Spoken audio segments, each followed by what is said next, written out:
Hello there, it's Jason Gorman from Codemanship with another video in our series on Agile COBOL.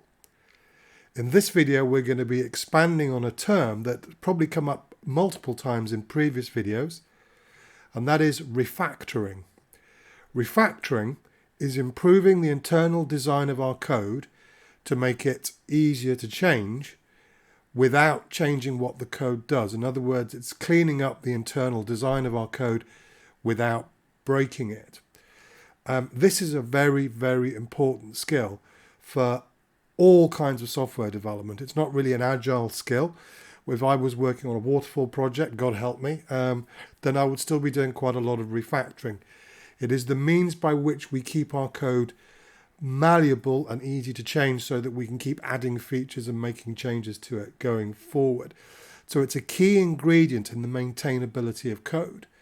When developers don't refactor their code, it tends over time to become very rigid and brittle. It becomes complicated, it becomes difficult to understand, it becomes riddled with duplication. So when we want to make a change, we have to make that change in multiple places. And it ends up with all kinds of dependency problems that make the code very, very difficult to change.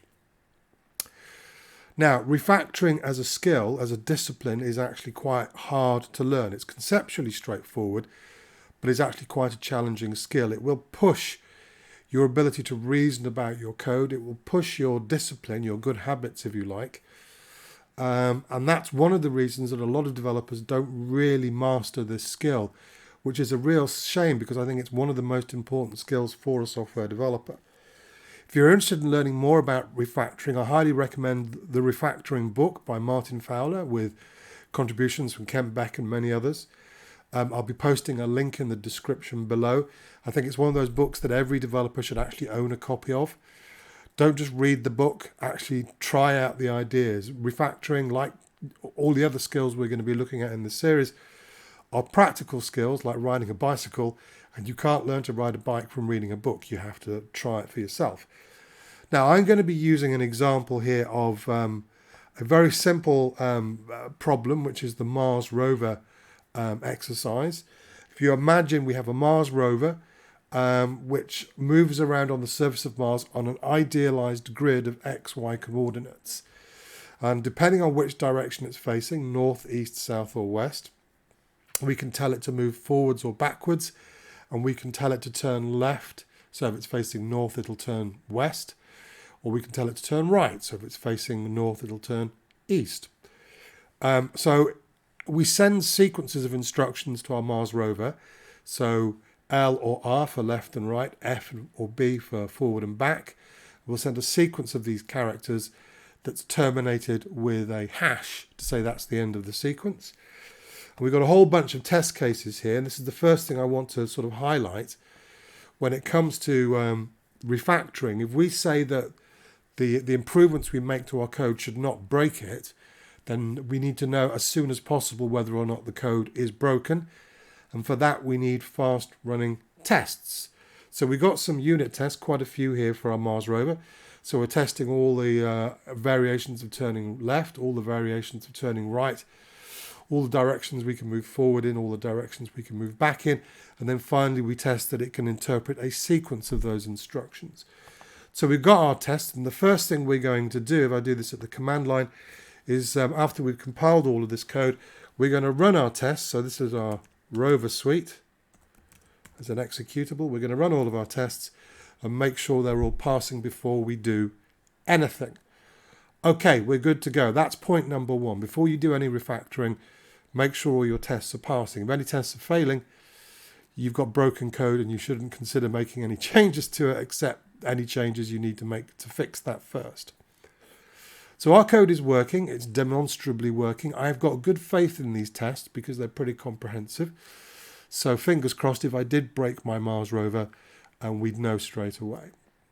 Now, the next thing to check is whether or not if we make a boo-boo, because everything we do in code has the potential to go wrong. Think of every change we make to the code as a little experiment, a little throw of the dice, if you like. And if the experiment fails for any reason and we can't immediately see the problem, we want to be easily able to get back to working code.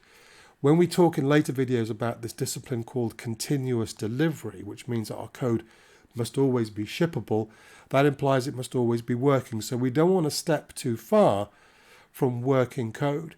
And this is where not only our unit tests come in, but also version control. So I've got this committed. I've pushed this to a GitHub repository. And before I do anything, I say, okay, let's just make sure we're up to date. So let's make sure there's nothing I need to add. Okay. And then let's try committing to the master branch and saving before refactoring. Nice meaningful message there. Whatever your convention is for source control. I do hope you're using source control. I know you're COBOL programmers, or maybe you're learning COBOL, but that's no excuse. You still need source control even if you're working on a mainframe. Okay, let's see what happens. My branch is up to date. So it's all committed and clean. So we've got working code, and we have a backup now that we can have some confidence in. If it all goes wrong, we can get back to easily. So let's now think about doing some refactoring. Finally, make sure you've got your seatbelts on before you start the engine.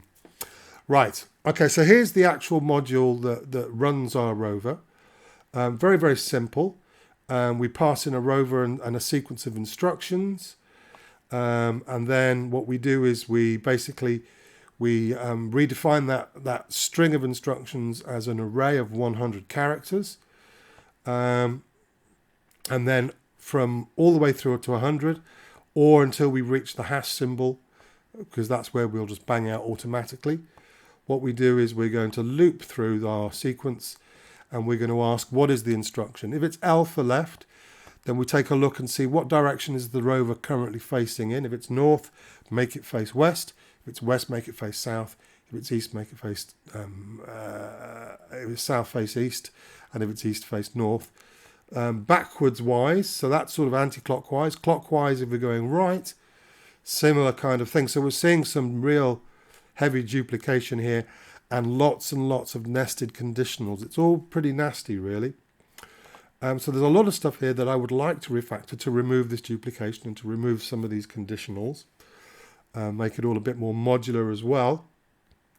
But the first thing that leaps out of me as I was scrolling down is this, WSI, working storage I. What is that? That's not very descriptive. So the first refactoring I'm going to do is I'm going to rename this variable. So refactorings are like little mini transactions against our code. And the idea is that they preserve the original behavior. So they leave the code working exactly as it did before. The code still does what it did, but now it does it differently. We've changed the internal structure of it in some way, for example, renaming a variable. And each refactoring can be thought of as being like an atomic step. So it has a very clear beginning and end. And at the end of that refactoring, our code should work as it did before. It should do what it did before. How do we know that it does what it did before? Well, we run our tests. That's what they're for. So the refactoring process is conceptually very simple. We perform a single refactoring, like renaming a variable, and we'll see a few more as we go. And then we immediately rerun our test to make sure that the code is still working. Okay, so let's rename this. Now, I want to do this as much as possible. I want to do these steps as quickly and as efficiently as I can so I can get back to working code quickly. That's the whole discipline of these micro iterations, these micro feedback loops of refactoring. We make a change to the code, we run the test, we make another change, we run the tests again. So you'll see as we go, we're running the test very frequently. So what I'm going to do is I'm going to use something built into my editor here to do a find and replace. So WSI is actually the instruction index.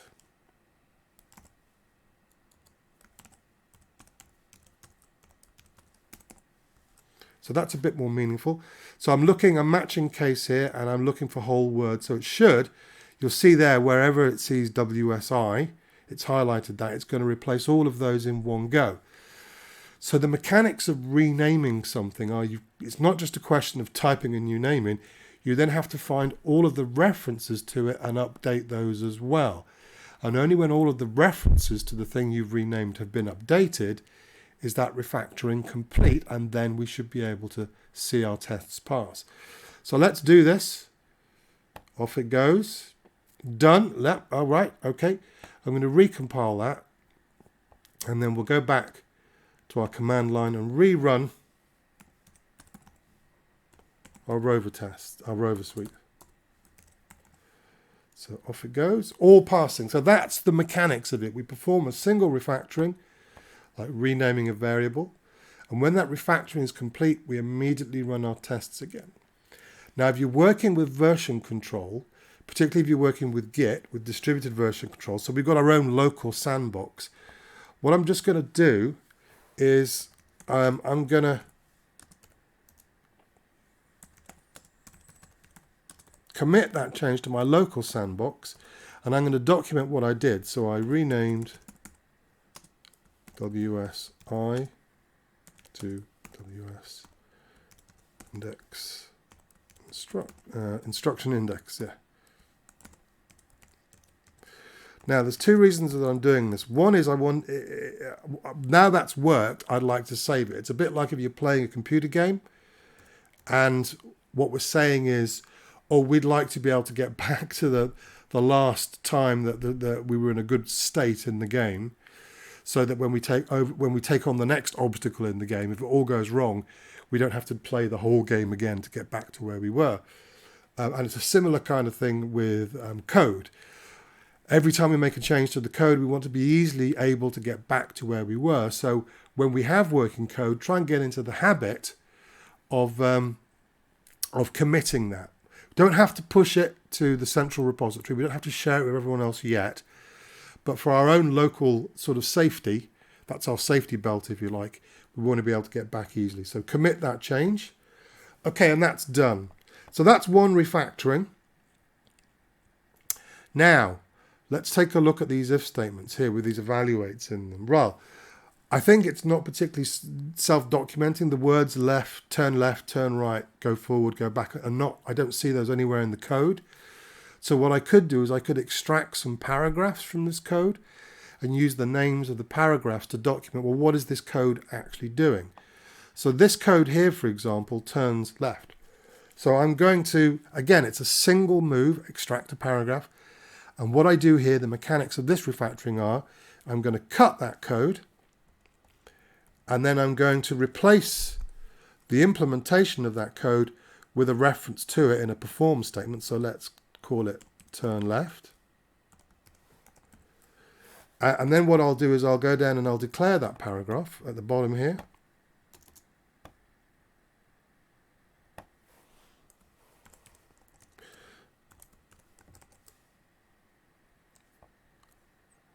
And then I paste in the implementation code. I might have to do a little bit of reformatting here very, very quickly. So let's just reverse tab that. It's going to need a full stop. Okay, now as soon as I've done that refactoring, again, immediately compile our code, go to our command line and rerun our tests. Tests are working. So that's another refactoring we've done there. We've extracted a paragraph. And again, we get into the habit of committing that to the master branch. Now, a whole discussion about what branches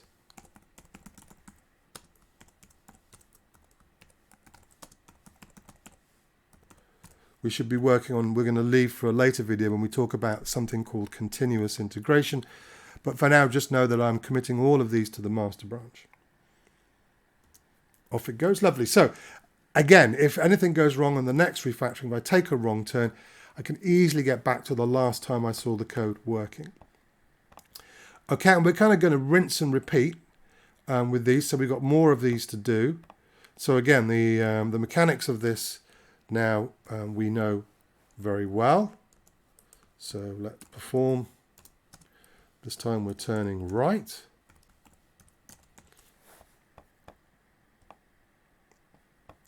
So we're kind of making our code self-documenting using the names of paragraphs to essentially document what this bit of code is doing.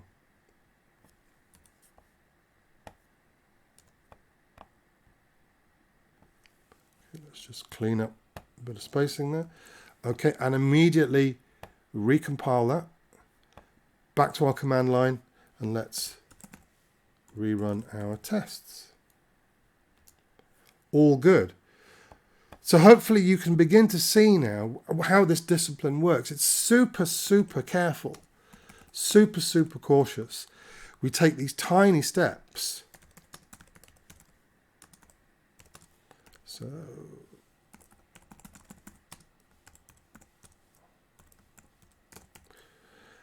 and we're documenting these steps using our commit messages here, so that we have like a history now of how our refactoring is going, which can actually be very useful to review, not just for yourself, but for other people, to go through the code and not just look at the code as it is, but to understand the design decisions that have been made during this refactoring process. For example, as we make our code more modular, I'm making a bunch of decisions about how things should be structured and how things should be named. And I'm documenting these decisions using commit messages. So, for example, if we were having a team retrospective or a design review or a design workshop, we could sit down and review not just how the code is, but how the code evolved and how those decisions were made. So super, super disciplined. Let's do the rest. And here we go. So again, you see it has a very well-defined mechanics. We cut the code that we want to put into its own paragraph. We replace that with a reference with a perform for that particular paragraph. That's not turn, that's go. So we'll call that go forward.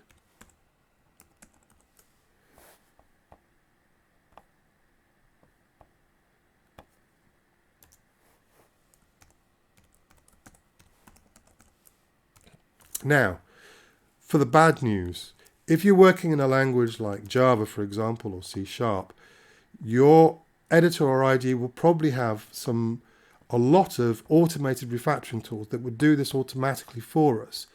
So it would cut out the code, it would declare the paragraph, or in this case, this paragraph, and then it would replace it with that perform statement. It would do it all as a single step for us. So life is very, very easy if you're working in one of those languages, because the tool support for refactoring is very good. In COBOL, the tools that we have available to us have very limited support for automated refactoring. For example, this one doesn't have any really. All it has is find and replace, and that's about as good as it gets. And cut and paste, of course. Immediately compile, back to our command line, immediately rerun our tests. All good. And we've got one more to do here. So the code is becoming more sort of self-describing now, more kind of self-documenting. And this can only be a good thing, usually. And it's becoming a little more modular if we wanted to reuse in a very straightforward way. Go back. So working backwards from there, you'll find that Agile programmers work backwards very often. And go back.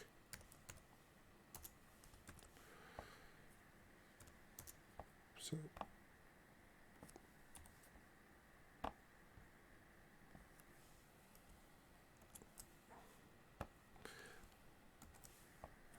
and recompile,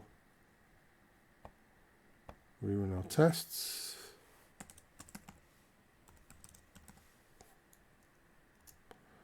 All passing. Okay, I forgot to commit on that last one. That's fine.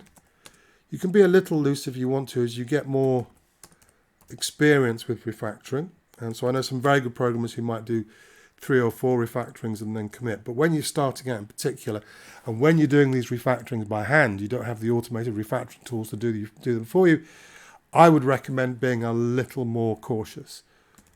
So commit to the master. We're going to commit, so we extracted,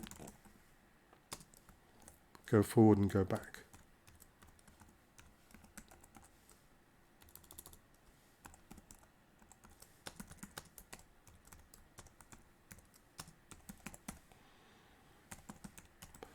So we're sticking very close to working code, and that's very, very important. The whole discipline of refactoring is to be able to make these improvements without breaking it. And the further we go, the more likely it is that we will have broken code, and the harder it's going to be to get back to something that works.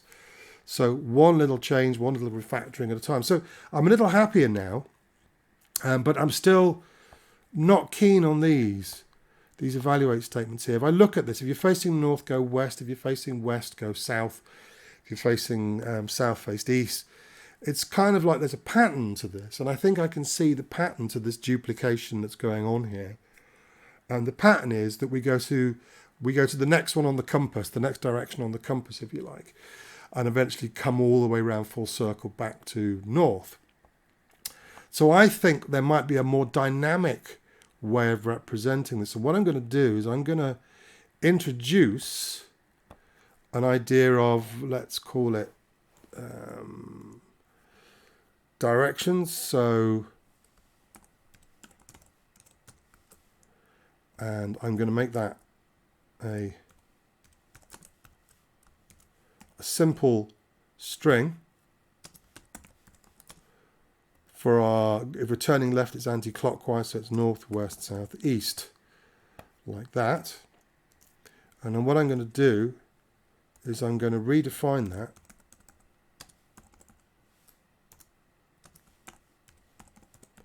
as an array. And you'll see why in a minute. So each array has one of 4 directions. And that's going to be a single character. In fact, we can probably do pick X. And that occurs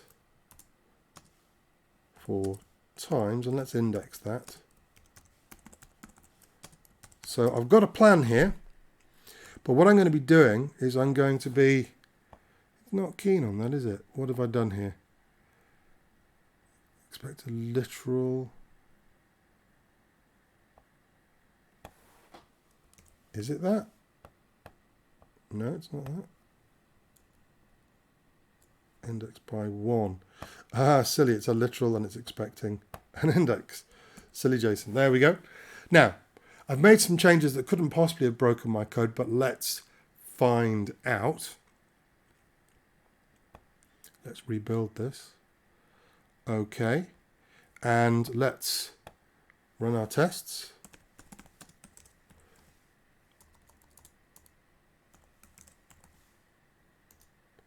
Looking good. Right, now how am I going to use this? Well, we can do a little search down here when we're facing true. So I'm going to get rid of all of this now. Now I'm considering all of this a single refactoring. I'm going to replace this evaluate with something search.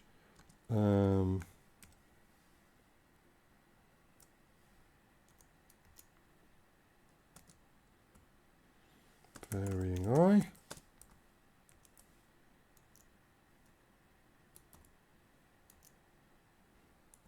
So when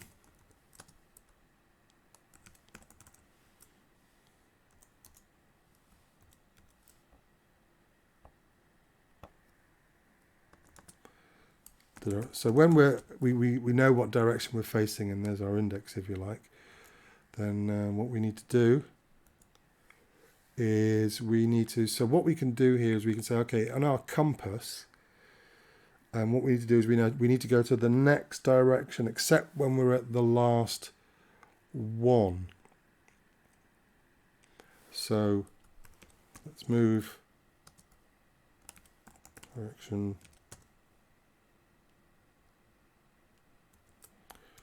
Y.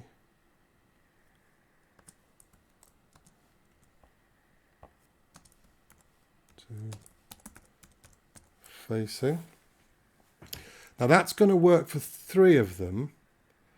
So for example, if I is 1, then it'll move to the next one. It'll move, if it's north, it'll move to the next one, which is west.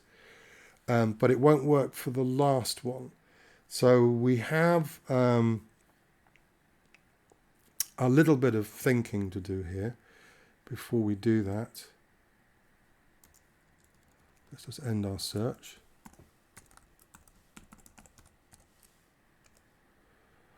So I think what we need to do is we need to mod the direction by 4. So in other words, if I is 4, then we need to make it 0 and then add 1 to it. So essentially we go around our compass again. So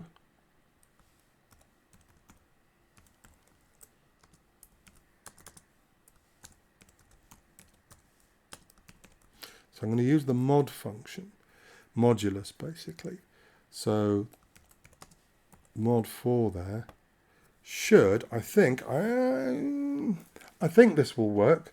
Now this is why version control is so important. I've taken a bit of a leap here. I've written a bunch of code that does the equivalent of what we had before.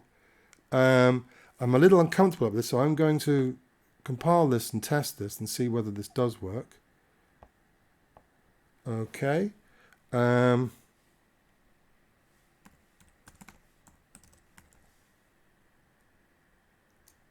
it does. Remarkable. So we've replaced it with a more kind of dynamic solution there. We got rid of all those nasty whens and the duplication. And as you'll see, having done that, that's going to make life a little easier for turning right. We might be able to get this in some kind of form that we can reuse for turning right. So that might take a little bit of thought. But before I do anything,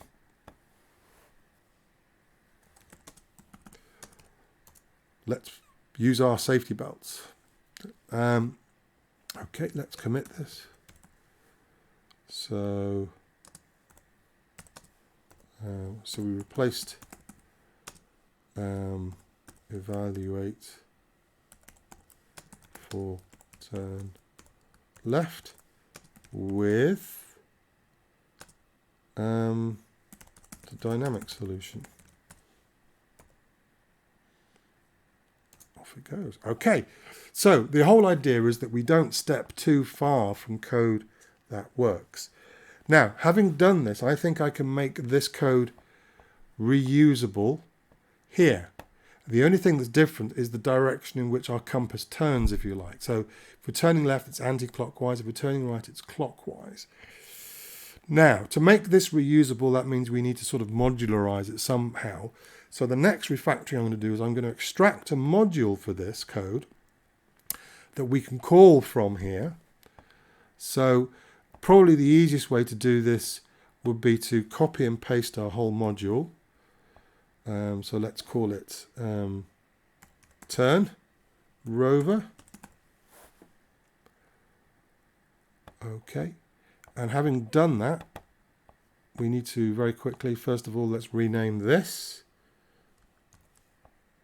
So rename that to turn rover.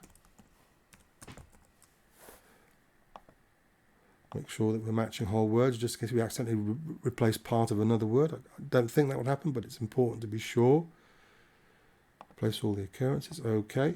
Now there's a whole bunch of stuff here that we don't need, and some stuff that we do need. Okay. So the rover we don't need the instructions. We just need the rover. We don't need any of this stuff because that's being done by the calling module. What we just need is the contents of our turn left. That's really all we need there. That's all we need it to do. So that's now our main procedure. Let's get rid of the rest of it. Okay. So there's our module. We pass the rover in, the information there, and then let's just compile that. Go back to our rover execute here, and what we're going to do is we're going to replace this with a call to turn rover. And all we pass in is the rover. And because that tells us which way it's currently facing. So at the moment, turn rover automatically turns it to the left. Let's just rebuild that. And let's check that extract module refactoring has actually not broken anything. We're good. Now there's some redundancy now here in our, because we're not using this anymore. Instruction index. I've only just noticed that. Instruction index. Weird. Let's just, again, to complete the refactoring. So that all counts as one refactoring extract module. There we've done. So think of every refactoring as being a bit like the moves of chess or the moves in judo. They all have very well defined mechanics and they all have names.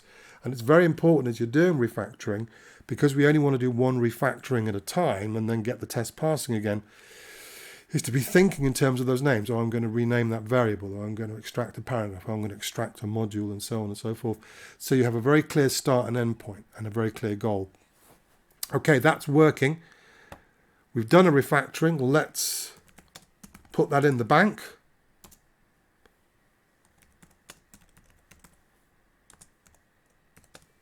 So turn rover module. And there we go. So a whole bunch of interesting stuff going on here. We've got this module now. We would like to reuse, oh yes, before I forget, that is wrong. So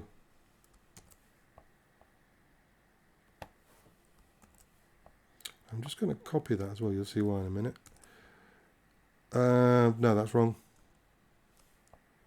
Yeah, there we go. Let's replace them all. Immediately recompile. I should automate this really. Immediately rerun our tests. We're still good to go. So you'll notice at this point that there's been no point that my tests have actually failed. Or has there? Maybe let's just go back over the history. We've had passing tests. We've got a pretty good run there. So I'm being super disciplined here. And that's a good indication. The smaller the steps you take, the less often you find that your tests fail. Now, there is a way of working called test and commit or revert that encourages you to take those very small steps. And the way that test and commit revert works is you run your tests, and if your tests pass, you commit that. And that's pretty much what I've been doing for the most part. But if any of your tests fail, rather than fixing it, you revert the code from version control, from the last commit that you did, so that you basically have to go again. And that encourages you to take very small steps. So it's really good discipline to get into. If you don't want to do test, commit, revert, I still think it's a very good way of practicing, being disciplined about taking these small, low-risk steps. Okay, so where were we? Yes. Now, before I do that, I fixed a typo, so let's not get that mixed up.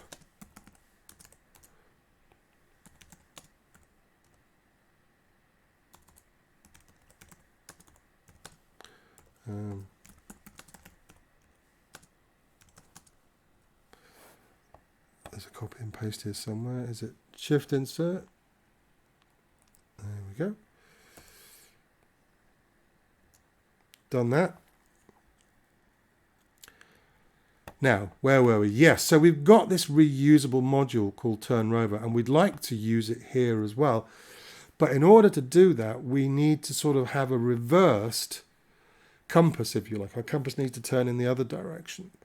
So in order to do that, what I need to do first of all, let's go to our turn rover module, is I need to add another parameter for this module so that we're actually passing the compass in, if you see what I mean here. So what we're going to do is we're going to introduce a new parameter.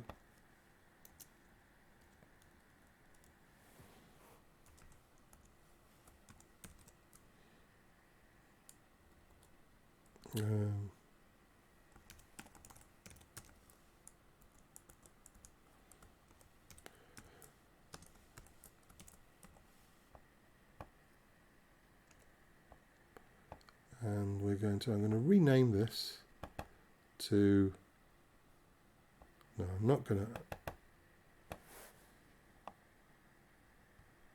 it's not what I wanted to do at all. Ooh, okay, now, here's the thing. When you're refactoring, I find that when you undo something, generally in code, it's a good idea after you've undone a change that you didn't like to immediately check that everything's okay. So I did an undo there, and I'm just going to check that it hasn't broken anything. That's fine. So what I'm actually going to do is I'm going to rename this to disambiguate. So let's call that working storage directions.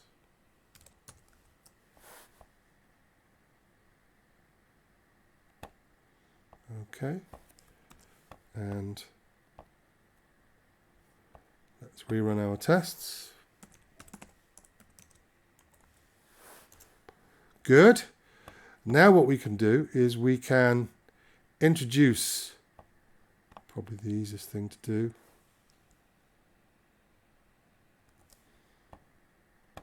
would be to do it here. Into our linking section here, a new parameter. Let's just call that directions.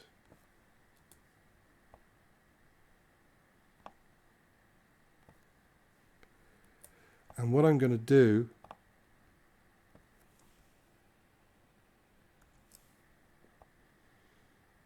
is move that first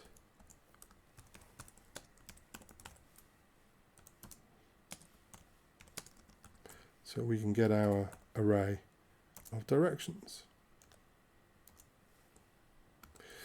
Now, when we introduce a new parameter, what we do is we take the value, if that parameter has a literal value, in this case NWSE or whatever it is, we need to take the literal value that we were using before and pass that in when we call this module. So let's go back to our rover exec. So now we need to pass some extra information.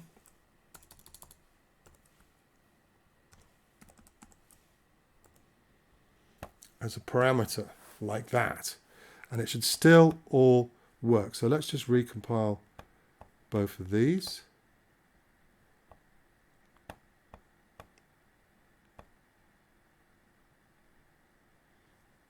Okay, and immediately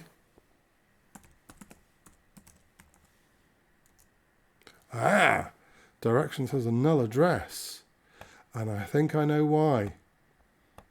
Because we're not actually using it in our procedure division. So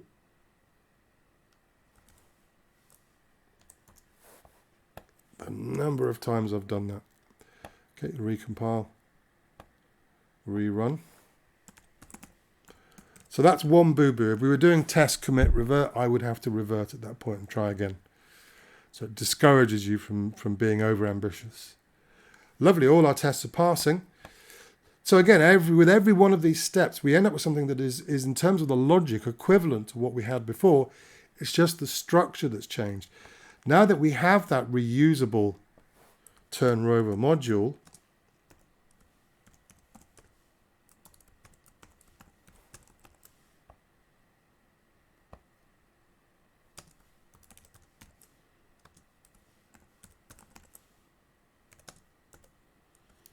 so this is the other way around, northeast, southwest. So we're going clockwise when we're turning right. And again, that should be logically equivalent to what we had before. So let's recompile that and rerun our tests. Lovely. And at this point, we go to our git bash console here. Again, let's put that in the bank.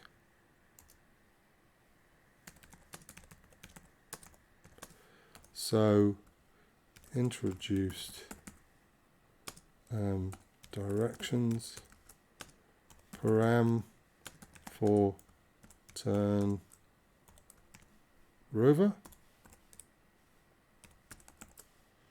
and reused in turn right.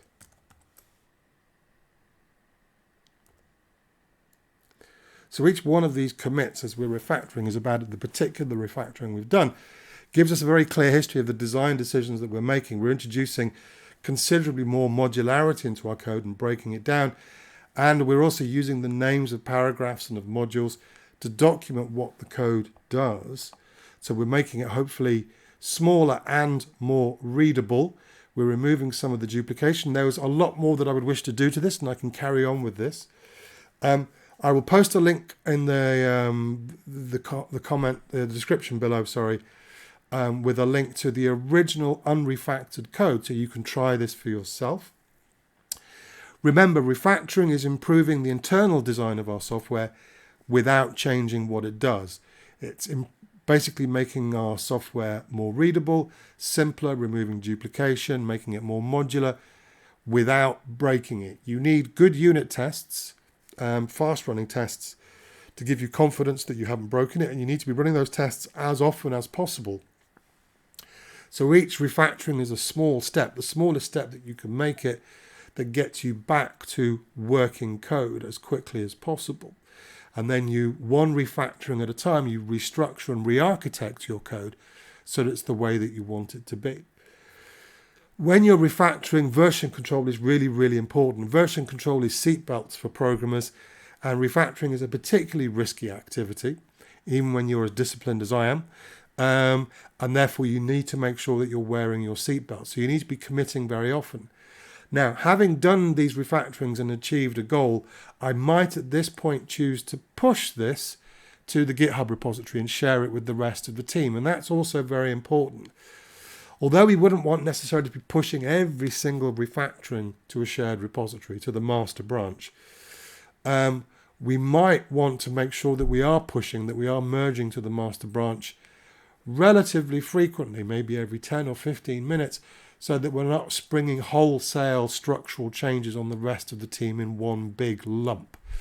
The number of times I've been working on a module and then someone's spent a week refactoring and they check it in and that whole component has disappeared from the software, and it's an absolute train wreck. So very important to be merging your code with the master branch and pushing that very, very frequently so that you can share your changes, share your restructurings with the rest of the team on a pretty frequent basis so they can keep up to date, and you're drip feeding these changes to them, not throwing them at them in one big lump.